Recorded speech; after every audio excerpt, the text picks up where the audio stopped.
Well, Molly Badham brought her baby gibbons to the studio a couple of weeks ago. She told us about the plight of gibbons in the wild in Southeast Asia. In Africa, in the tiny country of Rwanda, a distant cousin of the gibbon, the mountain gorilla, has been saved by a woman who devoted her life to the creatures.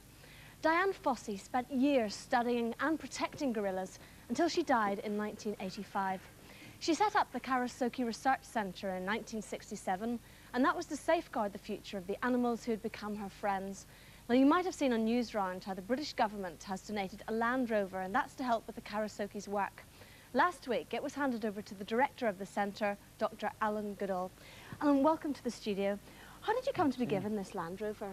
Well, I wrote directly to Mrs. Thatcher, and she expressed a personal interest, apparently, in the work that we're doing at the centre, and it came as a result of that. Were you surprised? Well, I was more delighted than surprised, because she apparently has taken a personal interest in the research that we're doing there. How will it actually help you? Well, Karisoke, the research centre, is right in the centre of the Volcanoes National Park, and to reach it, we have to drive for about an hour on a very, very bad road, and the Landrover will enable us to get to where we have to then walk into the forest. So it'll save you a lot of long walks anyway. Oh, yes.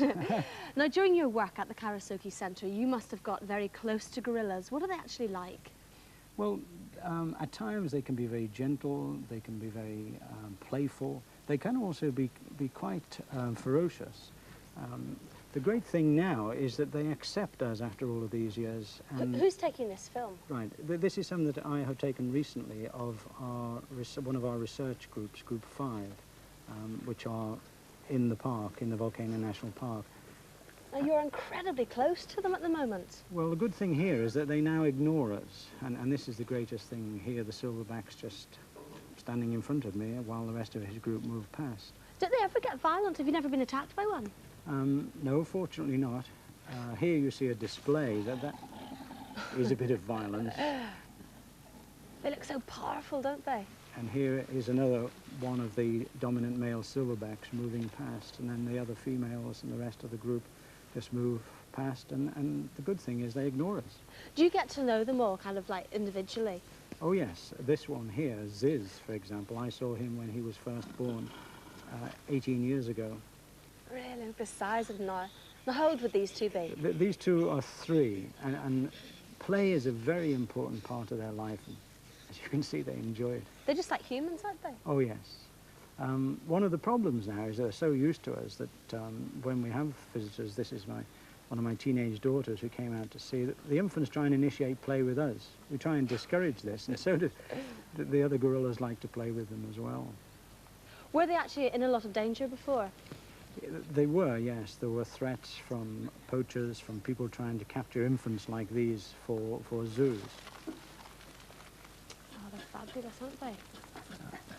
Here you see 2 groups fighting, because sometimes they do fight. I suppose they've all got their territories and they want to stick to those. That's right. What's the centre setting out to do these days?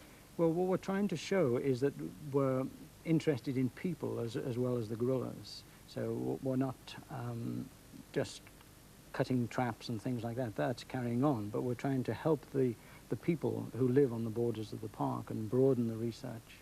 And I suppose also the rainforest is very important too. Yes, the conservation of the rainforest is very important within that area and internationally. Because we've hardly got any left. There isn't much left in the world now, no. What about the future of the mountain gorillas? Is that secure? Well, yes, I'm very hopeful, very optimistic now. The Rwandan government are very helpful and very supportive, and a lot more people are showing an interest in the plight of animals like gorillas and also the conservation of the rainforest. Well, I hope it all survives. Thank you very much for telling us about it. Thank you very much indeed.